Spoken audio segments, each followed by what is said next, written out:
Wonder what it would be like to really be on TV, because I'm nervous. Why? I don't know. I've never been on TV I'd have one before. of these things. Huh?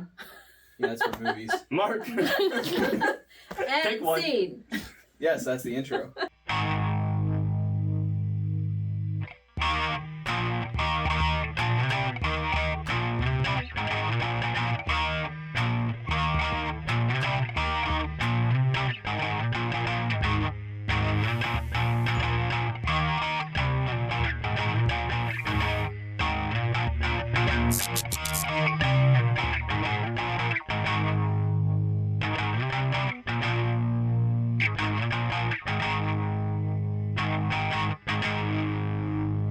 Hello, ladies and gentlemen, and welcome to The Subject Matter. I'm your host, Stephen Jenkins, here with your co-host, Mr. Jonathan Dayton, and special guest, Londa Pierre. We are experts in nothing, here to give you our thoughts and opinions on all of it. So a couple of things before we get started, before we introduce the guest, okay? First things first, we have to print a retraction from last week, okay? The person we were talking about in reference, and Addie's hiding her face in shame, the person we were talking about in reference to Nick Cannon was actually Adam Levine. So if... But Nick Cannon also made the news he did... for some of what we talked about, but mainly it was about children. Adam Levine. But the negative comments were mainly directed to Adam Levine. So Nick Cannon, if you saw this, if you were one of the 100 and some people who saw this, or 87, whatever it was, we apologize. And yeah, and if you're Adam Levine, what are you doing, man? Come on. And then the other thing that I want to address is I was told last week that I talk about the audio quality too much. Some friends mentioned that they play a game where they like get points for how many times I say and talk about the audio quality, and apparently you don't want points. So with that in mind, we're trying a new audio setup tonight. I hope it sounds great. Anyway, moving on now to our guest tonight. This is Londa Pierre. This is actually my aunt. My mother's sister from 2 weeks ago. You actually claim that. Huh? You actually Of course claim I claim that. I have no shame in that. And I hope you don't have shame in me being your nephew. But she is... Well, I'll let you go ahead and introduce yourself and what you do. And Well, I'm a nurse. yeah, that's What else can I say? That's a nurse, yep. So, yeah. And you thought that would be interesting to talk about. I thought it right? would... Yes, Nursing. I did. She has done nursing in our local area. She's also done nursing traveling to various different places. Mm-hmm. Some in the state, some downstate, and some like out of the country, right? A little bit? The out of the country stuff I did was missions trips. It was kind of nursing related, but really just like local church groups. Gotcha, okay. And then you were also in Texas for a while too, right? Yes, I've done, I did travel nursing for not 7 years, maybe 4 or 5 years, something like that. Worked in Baltimore, DC, North Carolina, Texas, Pennsylvania. Right. It's a little bit of all over the place. Right. So she has some interesting stories, and Jonathan, being in the medical field, I'm here somewhat. for it. You're I'm here ready. for it. I have interesting stories as well. Right. So we'll go ahead and start it off. Gotta trust your editing. Yes. Yeah. There's a cut there, and if you couldn't tell there was a cut there, now you can. We'll go ahead and just start it off. Go ahead and share just a story. It can be funny, whatever you want, whatever story. All right, I'm going to start with your favorite story. Okay. Yes, this is my favorite story. This is maybe the only one that you actually laugh at. I don't know. There's a lot of stories I personally don't think my stories are that funny. They because when you are. live them, it's just like, oh, whatever. People are people, no matter where you go. When you work with the public, you know what it's like. I understand. Yeah. So I was working at this one hospital, and the patients there tended to be very affluent and well-to-do, and used to getting what they wanted. Mm-hmm. And so I was minding my own business one day, doing charting or whatever, and I looked across the hall and I see another nurse over there, literally on her knees on the floor, laughing, just like completely busting up. And I was like, what is going on? I got to go check this out. So I went over, I'm like, guys, what's going on? Everybody was just like rolling. And they explained to me, they said, well, we have this patient down the hall, and he's an older guy, and he gets really, really confused. And his wife has been a little bit of a challenge because nothing can satisfy them, and she's not happy about anything. And they said the patient, who was the older gentleman, he had peed in a plastic cup and put it on the table. I mean, you know, when you're old and you gotta pee, you pee in what's there. What's available. At least it was a cup and not a trash can or the floor. So it was sitting on the bedside table, and I don't know why they hadn't gotten it yet or whatever. But anyway, the wife walked into the room, and I guess the nurse was in there, and the wife took a sip from his cup. And she said, "This apple juice tastes awful. Just another thing that's wrong with this hospital." Every time I hear And she went on and on about how awful the apple juice tasted. And the nurse was like, "Oh, she didn't just take a drink." And he's like, "I'm so sorry, ma'am. Let me get rid of that for you, and I'll get you some more apple juice." So the audience doesn't know why. You didn't drink apple juice too, did you? Oh, I have. Yes. I have. We'll get to that. We'll get to that in just a second.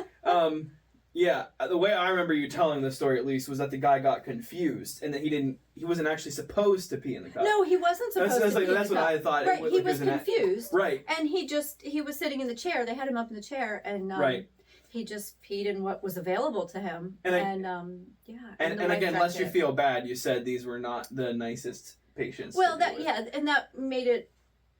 You don't want to laugh at people, but it kind of made it a little bit more ironic, I guess, because Sure. she was Mhm, not mhm. going to be satisfied no matter what they did. And it wasn't something that you guys did. It was just her own. Right, and it just so happened that there was the pee in the cup and looked like juice. I just think it's interesting that apparently to her, apple juice tastes similar enough to urine.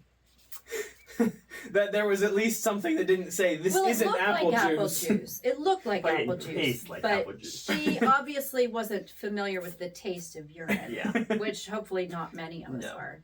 Unfortunately for Jonathan. So we have. Although I do know a few other we have to tell the story at this point. So the reason why I'm laughing is there was a camping trip. I know this story too. Someone Limited facilities. had to go to the bathroom in the middle of the night. Decided to go into a plastic bottle. That bottle was a Mountain Dew bottle. Just green. Jonathan wakes up in the morning needing a drink.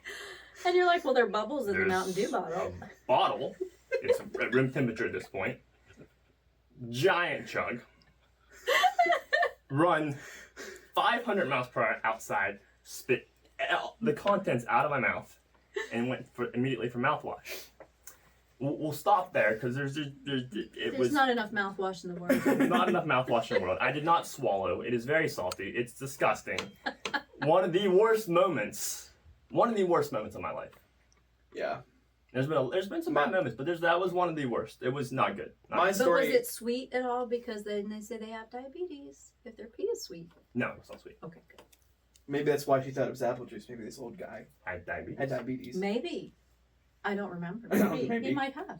My story from the restaurant we ate at a couple months back isn't quite as bad as yours. No, but it was disgusting. That too. was pretty gross. I had what looked to be a clear gelatinous substance in my sweet tea, and it came up through the straw. Too. It was disgusting. And Ew, Yeah. you sucked it up through the straw. yeah, he did. and I haven't been back since. Don't blame you. And Neither have I. I want to, and honestly, it's the only bad experience I've had at that particular restaurant, which is a shame because I enjoyed eating there. But yeah, I haven't been able to go back after that. The excuse is Not what quite. really got me. The excuse was that it was something that happens to the sugar when it gets yeah, hot. no. I don't think so. No. No. And also Don't think so. it didn't taste sweet like sugar No. tastes. So It was disgusting. What yeah, did it taste like? nothing. Chunky? Just No, just like no. Think like like the consistency of like an eel. I was eating at a place in Morgantown one time. What's that barbecue place? Dickie's Barbecue Pit. Mm-hmm. And there was plastic in my meat. There's like a Oh. piece of plastic in the meat. And I took it up and I was like, there's plastic in my meat. She was like, oh, sorry about that. That happens sometimes when we warm it up. And I thought to myself, well, Sure. but the meat is actually cold. It's not even warm like it's supposed Yeah. to be. So they offered to give me a free cookie, which they never gave A me. free cookie. nothing Free free cookie. for Steven. A free cookie. Oh yeah, I got the tea taken off my bill. Oh. Congratulations. Thank you. I got to save $1. Anyway, yeah, so all that aside, Jonathan, I was going to ask after she I said that if you had forgot any my other phone was similar on. stories. But You already said if you had any similar stories. So That was a similar story. do you have any Sorry. other? You're fine. You're a I'm mother. getting we got texts. yeah, keep that, getting messages to see if podcast. I can work on Friday. No, It's okay. I added a sound effect of it being thrown off screen and crashing into something and a cat meowing and all I that. get I do a follow-up question now. Yes. When you mentioned travel nursing and nursing locally, did you prefer like working at like more of a local facility, or did you enjoy travel nursing more? Because I heard travel nursing is sometimes better, more flexible, and pays more. I enjoyed the traveling for the time of my life that I was in right then, because I was single and didn't have kids. And it Makes was sense. a great way to travel and see other places and see how other hospitals do things. And then if you don't like it, usually in 13 weeks you're done, and you can usually either stay or not, you know. But I wouldn't do it now, just because I've got 3 little kids now and stuff like that. But for the time, I did enjoy it. Yeah. I would encourage people to do it, because I feel like staying in the same spot your entire career, you get kind of tunnel vision, like this is the way it has to be done because this is how we do it here at this hospital. But then you go to other hospitals and it's like, oh, hey, nurses can do this, or what do you mean nurses can't do that? They're not allowed to do certain things that they can at other hospitals. So I think it gives good experience and get to see different things. Would you encourage someone to get into the nursing field or another field? That's a big question. I can neither confirm nor deny whether you should go into nursing. I think nursing has changed a lot in the last 12 years, even since I've been a nurse. And I think if you have the heart for it, go for it, but just go in with your eyes open, knowing that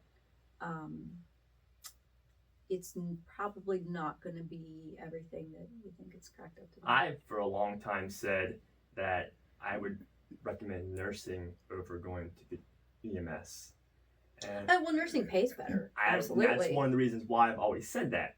But I also, it's weird to look at licensures like a paramedic licensure and a nursing licensure and see what they can and cannot do. There's a lot of differences. Oh, paramedics can do so much more. Yes, than and they go to RNs school for the exact same amount of time, Yeah. but nurses get paid.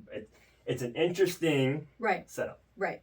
No, the EMS guys definitely don't get paid, I think, to where they should be, you know, because are you paramedic or an EMT? EMT. Okay. But like if we need somebody transported that's critical, you know, okay, the paramedic has to go along and be able to do the same stuff the nurse can do. I mean, for the most part.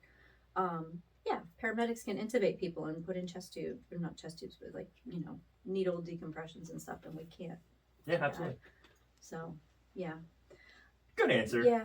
Was that a good answer? Good answer. Did I pass that No, that was a good test? answer. No, I appreciate that answer. And I've talked to a lot of people and they all said, because I work in healthcare now, more on the administrative side, but they've all said about the same thing. They're torn because they love what they do, but also they know the bad things of that profession. And all professions have something that's not what you would think it is when you enter it. So I think the advantage of paramedic, or that kind of focus on the pre-hospital provider, is that you're not really stuck with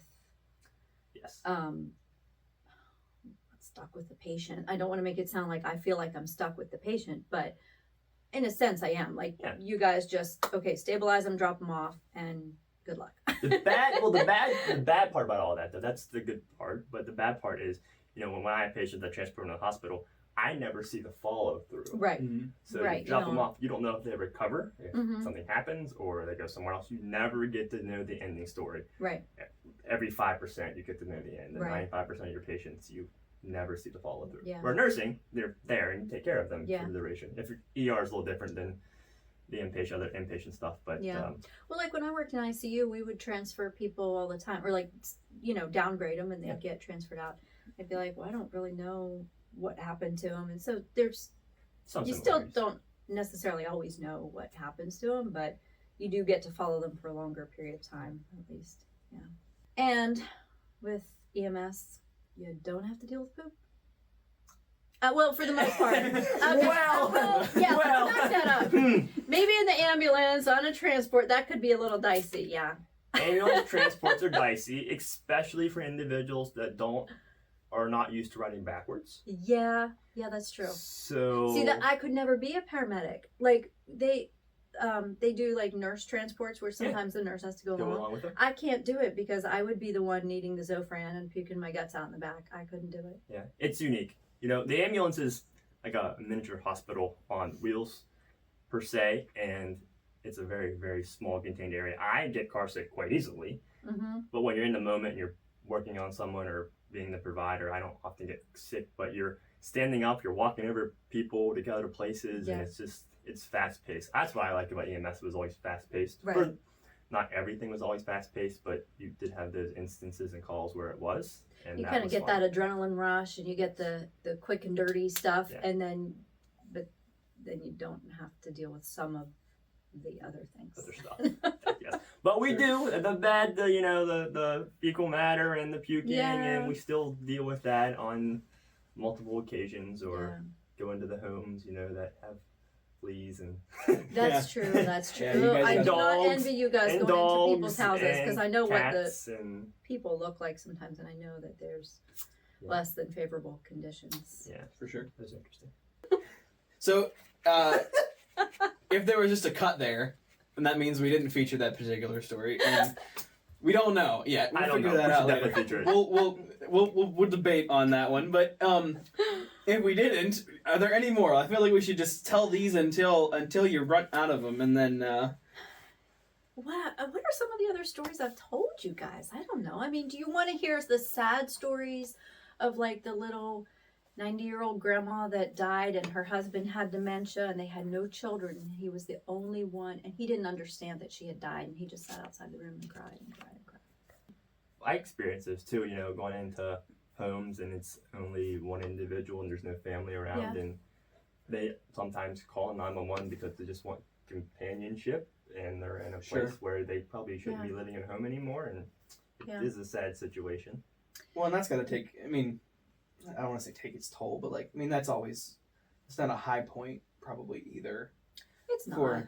But then you also that's probably the heart-tugging stuff though of healthcare. Right. Yeah. But then you also probably have the opposite of that too, right? With so you go from that where, grandma just died and they have nobody and the husband's sobbing to somebody saying, "Excuse me, I didn't get the dessert I wanted on my dinner tray." And this woman literally threw her food across the room because she didn't get the food she wanted. Yeah. And her heart rate was up to like 150 and she was like going ballistic. We had to go, the kitchen was already closed and it was just a big disaster. And I'm like, really? This is what you're worried about. You didn't get your strawberry shortcake on your dinner tray or whatever it was. Right. Probably shouldn't have been eating anyway. Well, and you had said at one point, and then you have some people like that, and then as soon as they come to the realization, then they get kind of apologetic. Yeah, sometimes they do. Sometimes they don't, but sometimes they do. I have had instances before where I just had to kind of be a little firm with people. One of the things with healthcare now is there's such a focus on patient satisfaction. And I'm not saying there shouldn't be. I'm not saying patients shouldn't be as comfortable as we can make them and as satisfied as they can be. But, if somebody's sick and we're not feeding them because they have a blocked bowel or something, they're not going to be happy that we're not feeding them or whatever. And this lady was going on and on. I'm going to sue this place because I didn't get a warm blanket and nobody's answering my questions and blah, blah, blah. And I finally had enough. And everybody could hear her. And I said, "Ma'am, you're going to sue because you didn't get a warm blanket. That's a little bit ridiculous, don't you think?" "Well, nobody's answering my questions." I said, "Well, what questions do you have?" Well. I said, "I'm the nurse. If you have questions for the doctor, you tell me and I'll go get the doctor. Absolutely. If you have questions for the nurse, ask me. And if I don't know, I will go find out for you." Well. And she just didn't know what to say after that. So I gave her a warm blanket. She didn't actually want her questions answered at that point. She didn't. She was just looking for something to complain about. Right. So I gave her a warm blanket. I tucked her in, and then later I woke her up because her food came, and she was bawling. "I'm so sorry. I'm so sorry. I shouldn't have talked like that." I'm like, "It's okay. It's okay. Just don't do it again." Right. Yeah. That wasn't kind of what I was referring to the opposite of sorry. No, but that's perfect because that's kind of like the in between, kind of to an extent. But then I was also referring you have the sad, but then you probably also have the when people recover and it's somebody pulled, Oh, yeah, that type yeah. of thing. Absolutely. Yes. We gave one thing that stands out. This lady came in, was having a stroke, obvious stroke. She could move everything, but her words were, talk about a word salad. I mean, it was just not making sense. It was just jumbled. But she knew she wasn't making sense and so frustrated. So we gave her the clot busting medicine, and within like an hour, she was back and talking and feeling decent. I mean, and that's another example. I don't know what her ultimate outcome was, but to see her improve that much in a short period of time, It's good. I'm pretty sure she, made a decent recovery. But so yes, those are the good stories that you kind of hang on to. And have you ever seen, to sort of end things on a more, not a high note, because that was a high note, but like, have you ever seen something that is like super rare, like borderline miraculous, I guess, if that makes sense, where like somebody shouldn't have pulled Shouldn't have through recovered, and they did. and they did? I have a story though that was kind of miraculous. And Okay. I'm not gonna steal your Aunt's thunder because she was No, go ahead. No, go for it. So we had, when I was sort of a new EMT, we had a snake bite and we weren't sure exactly what snake bite it was. So we rolled up on scene. It was a pediatric patient, had a snake bite to his leg. Found out it was copperhead, so it was venomous. Now, we live in the mountains, but oftentimes we don't necessarily carry anti-venom at our hospital. Right. And as EMS clinicians, at that point, we don't normally treat venom bites. So the protocol book came out and looked up venom, and it's like, what can we do to treat the patient? As an EMT, you can't really administer a whole lot, and even as a paramedic, there's not a whole lot you can do for a snake bite patient. We did ice packs, and we stabilized and oxygen, and paramedic got on board, and we ended up giving him some pain medicine. And so this is all happening very fast.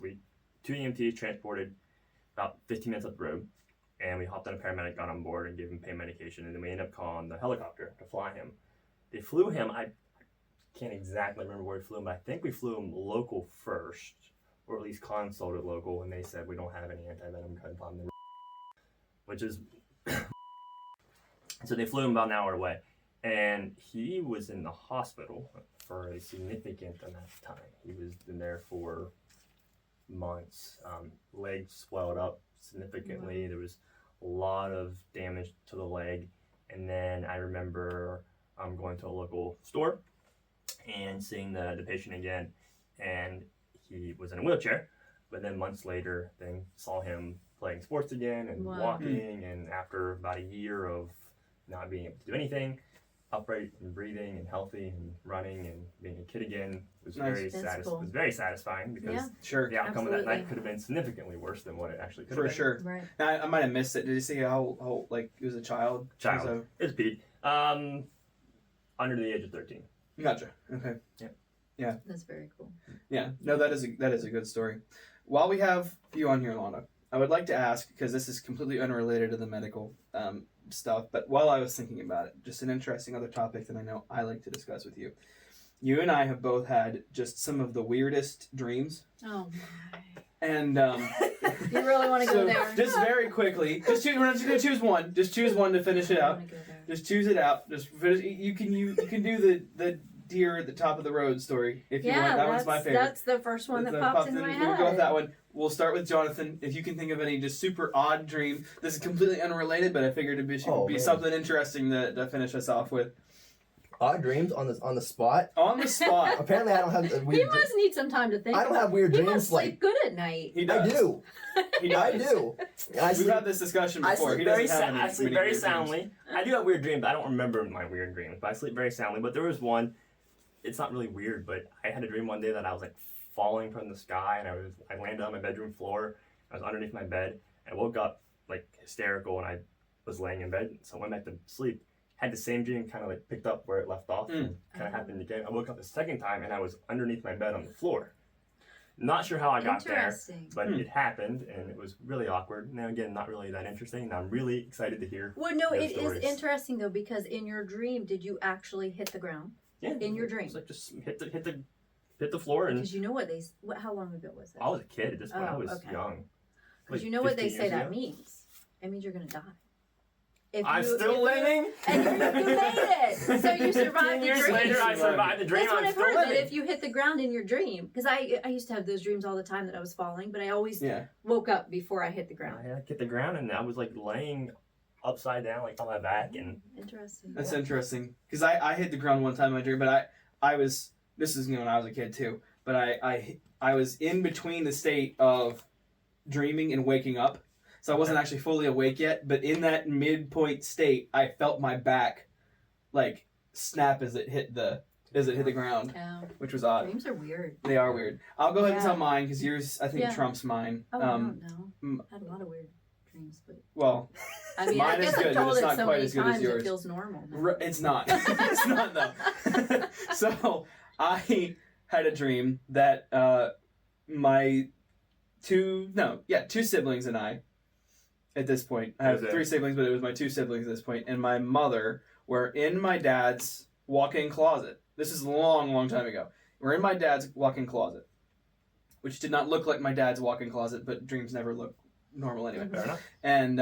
And we were doing something in there, and we started to hear just this massive thud, like you would see like in a Godzilla movie, if that makes sense. The lights started flickering. And this was the first weird part. We all went, "Oh, Dad's home,"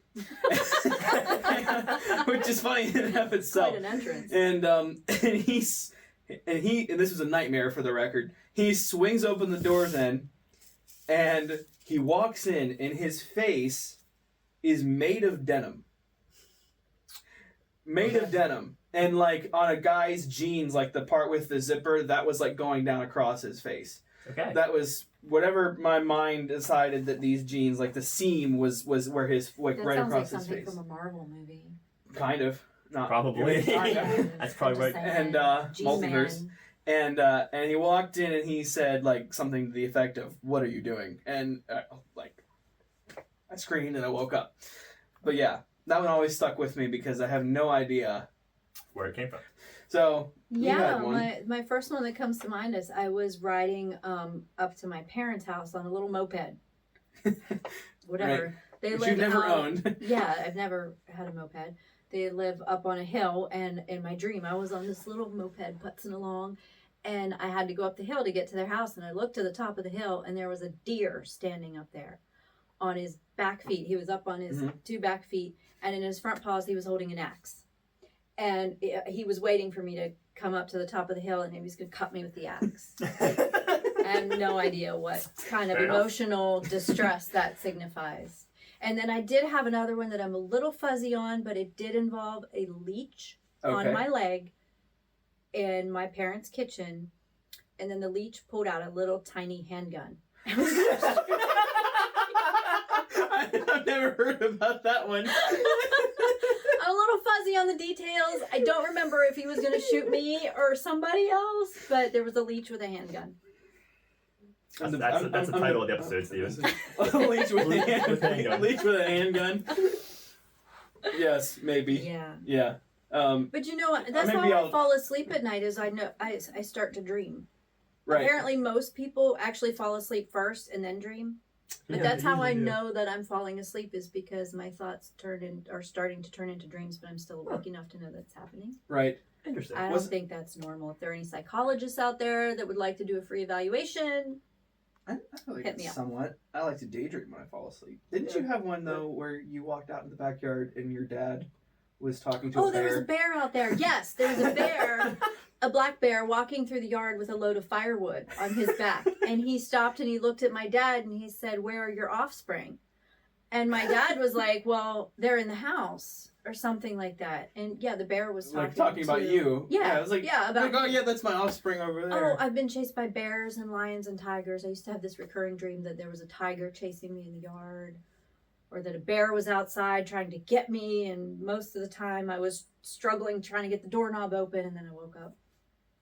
I don't know what that means. I don't know either. I mean, Probably I had something bad. I had- something. I'm I had probably dreams that there deeply were- afraid of something. Well, I had dreams that there were alien hair dryers that I used to call. Yes, I used to call the blower thingies. Oh, the alien they were the blower things. Alien and And the hand. and There the was something hand- about a hand. the hand that looks like like Mickey Mouse's arm. Imagine that Mickey Mouse's arm with the glove, but it was like white hairy skin, and it was super long and windy, and it came out of the arm to tickle you. That's just a little That is insight into disturbing. this. Once again, I hope the audio sounds good. But yeah, I had dreams that there were alien hair dryers that I used to call. Yes, I used to call the blower thingies. Well, I had dreams that there were alien hair dryers that I used to call. The hand that looks like Mickey Mouse's arm. Imagine that Mickey Mouse's arm with the glove, but it was like white hairy skin, and it was super long and windy, and it came out of the arm to tickle you. That's just a little insight into this. Once again, I hope the audio sounds good. The audio's great. How's your audio, Steven? The audio is Checked it actually lately? really good. New I think- system. I trust you on the New audio. system. I mean, last week the audio. It's when was I great. mention it. It's when I mention Oh, it. when you mentioned When it. I mention I was the trying to help audio. you out. As always, we don't have an outro. And we'll see you next week. Maybe you should get one. We should get one. Better audio? No. Yeah, the An audio's outro terrible. with audio. Yeah. With good audio. Audio. Cut.